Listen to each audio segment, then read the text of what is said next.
Hello to all. स्वागत है आप सबका एक बार फिर एटर्नल क्लासेस में।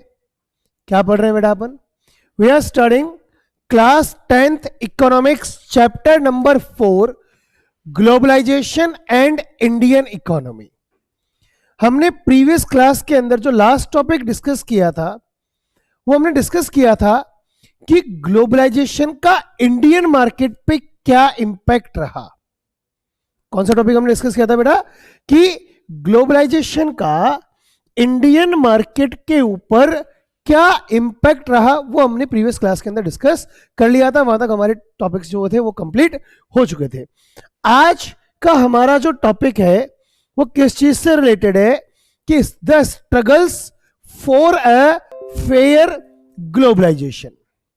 हमने प्रीवियस क्लास में भी बेटा डिस्कस किया था कि वर्ल्ड ट्रेड ऑर्गेनाइजेशन क्या इंटरनेशनल ट्रेड को बढ़ावा देने के लिए जो भी काम करने चाहिए क्या उनको फेयर वे में कंप्लीट कर रहा है? नहीं, ऐसा नहीं था। ठीक है, वर्ल्ड ट्रेड ऑर्गेनाइजेशन का जो शिफ्ट है वो किधर था? डेवलप्ड कंट्रीज की तरफ था। वर्ल्ड ट्रेड ऑर्गेनाइजेशन नहीं कर पा रहा था कि डेवलपिंग कंट्रीज के ऊपर अनावश्यक फोर्स क्रिएट किया जा रहा था और डेवलप्ड कंट्रीज को अननेसेसरी के फेवर दिए जा रहे थे।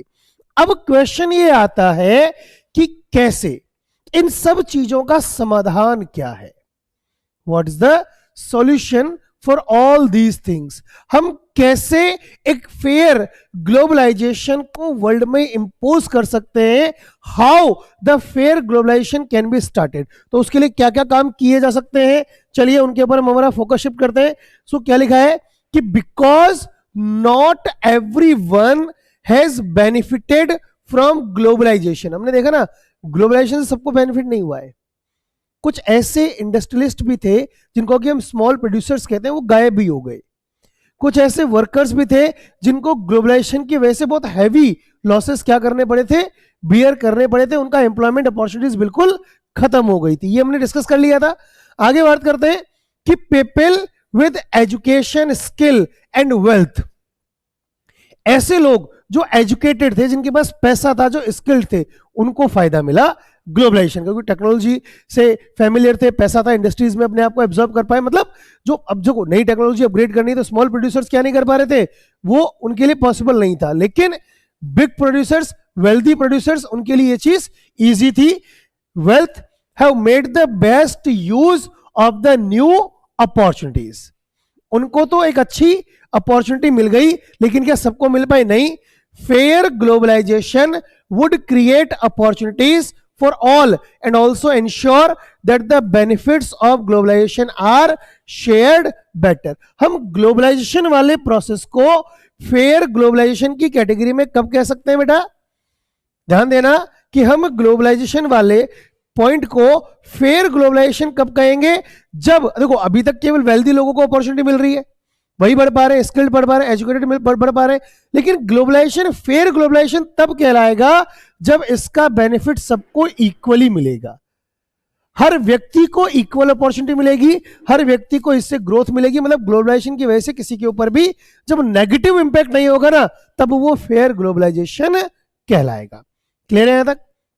आगे देखते हैं।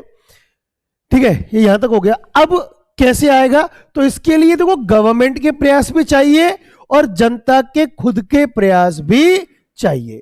किसके प्रयासों से? दोनों के प्रयासों से। गवर्नमेंट भी इसके लिए प्रयास करे और पब्लिक भी क्या करे, इसके लिए प्रयास करे, तभी जाकर ये पॉसिबल हो पाएगा। तो गवर्नमेंट कैसे हेल्प करेगी? ध्यान देना कि बाय द गवर्नमेंट सपोर्ट कैसे होगा कि the government can ensure that labour laws,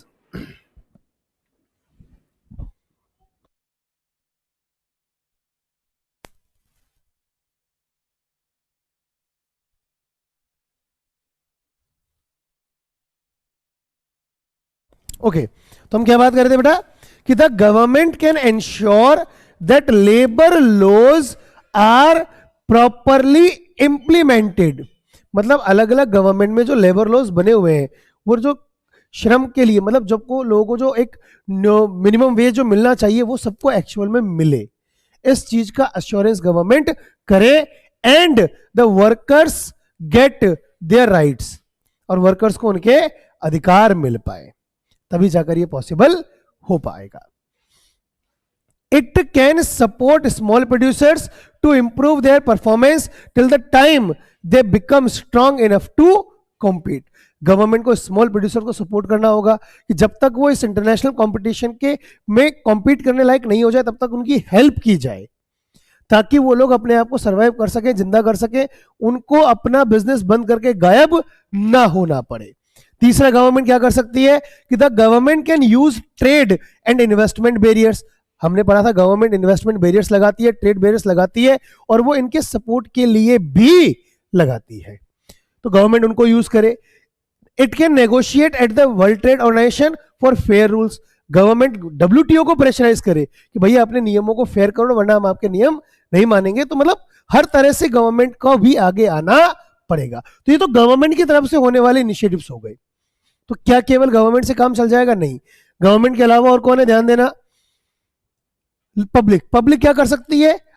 आंदोलन कर सकती है, कैंपेन चला सकती है, जागरूकता अभियान चला सकती है. Campaigns and representation by peoples organization can influence important decisions relating to trade and investment at the world trade organization. Government क्या कर सकती है?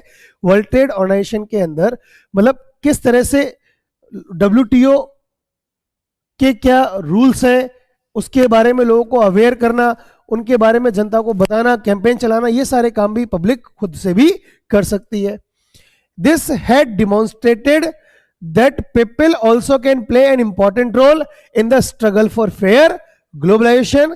केवल गवर्नमेंट से नहीं, पब्लिक का पार्टिसिपेशन भी उतना ही इंपॉर्टेंट है. So that's all about the globalization. इसी के साथ आपका चैप्टर नंबर 4 इकोनॉमिक्स का क्या हो जाता है बेटा? कंप्लीट हो जाता है. बहुत बढ़िया. अब जैसा कि आप सबको पता है कि हर चैप्टर के बाद हम कुछ एमसीक्यूज डिस्कस करते हैं, तो आई जस्ट होप जो भी बच्चा पहले आंसर दे देगा उसको हम शाबाशी दे देंगे. तो चलिए शुरू करते हैं. क्वेश्चन नंबर 1 क्या लिखा है, ध्यान दीजिए. Which sector is not benefited by the policy of globalization? Agriculture sector is the correct answer. Very good. Next question. Fair globalization refers to ensuring benefits to all of the above. जब सबको opportunity मिलेगी तभी वो fair globalization कहलाएगा. Next question. when was WTO established? Very good. Option number B 1995. बहुत बढ़िया. Next question.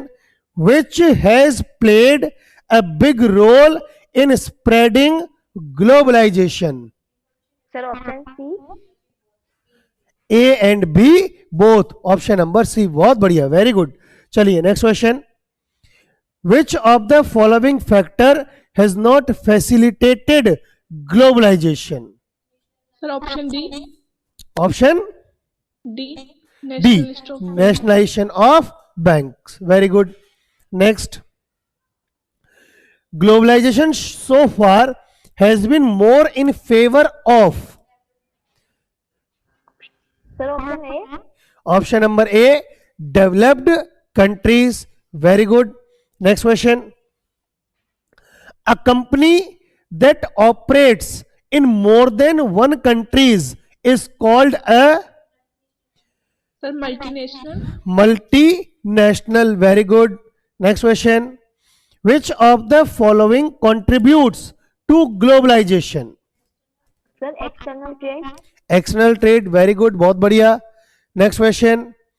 Liberalization refers to freeing the economy from direct control, putting an end to various restrictions, opening up the economy, or all of the above? Option D. Option D, all of the above. Very good. Next question. Globalization results in inflow of labor from abroad, inflow of capital from abroad, or inflow of tourists from abroad, or all of the above? option D, all of the above. Option number D, all of the above.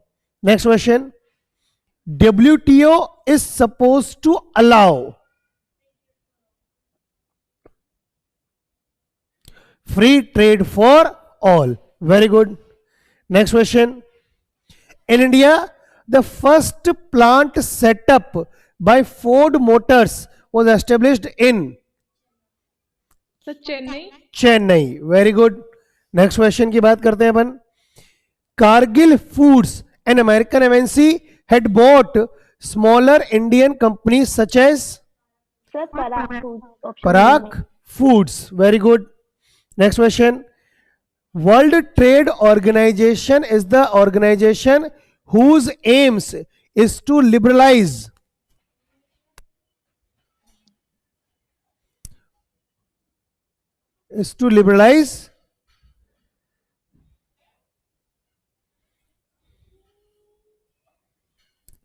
international trade is the correct answer. Next question. Investment made by MNC is called foreign A. investment. Very good. Next. Government has set trade barriers Sir, option C. To regulate foreign trade. बहुत बढ़िया बेटा, सारे answer सही दिए हैं अभी तक. Next. Rapid integration और interconnection between countries is called Sir, globalization. Globalization. Next.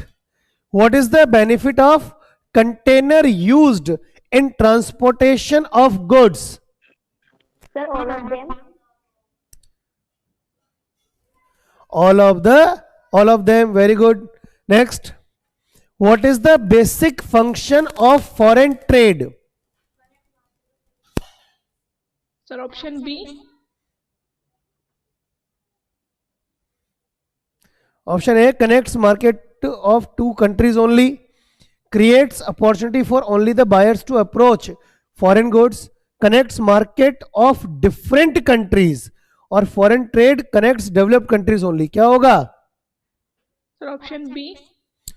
Option number C is the correct answer. Different countries, है ना, ना तो केवल बायर कंट्री, ना केवल डेवलप्ड कंट्री, है ना, ना केवल टू कंट्रीज, सारी अलग अलग कंट्रीज के लिए ये बात करता है. डिफरेंट डिफरेंट कंट्रीज के साथ ट्रेडिंग इजी हो जाती है. Next. Goods loaded on ships, railways, planes etcetera are transported through Sir, option D. containers. Very good. Next. The money that is spent to buy an asset is called investment. Very good. The last question for the day. Globalization has enabled which large Indian company to emerge as in multinational company? Tata Motors, Infosys, Ranbaxy, or all of these? All of these is the correct answer. So very good. ये आपके MCQs भी complete है, important MCQs. तो बाकी बातें हम next class में discuss करेंगे. नेक्स्ट क्लास में आपके लिए एक नया चैप्टर लेकर आएंगे, इकोनॉमिक्स का ही चैप्टर नंबर 5. तब तक के लिए thank you class. Keep learning, stay connected.